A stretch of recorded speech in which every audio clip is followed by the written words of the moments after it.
La Nuorese è pronta a partire per una nuova avventura in eccellenza, un campionato che i verdiazzurri si sono conquistati l'anno scorso a suon di record dopo un'estate da brivido con le incertezze sull'iscrizione. Questo almeno fino all'arrivo ai vertici della società del presidente Michele Artedino, che è riuscito ad allestire in poco tempo una formazione che poi ha conquistato la storica promozione.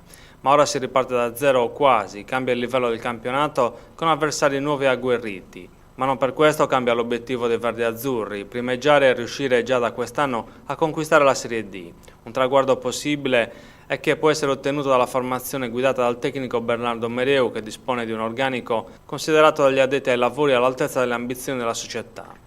Da domenica i giocatori si metteranno alla prova sudando e faticando agli ordini dello staff tecnico.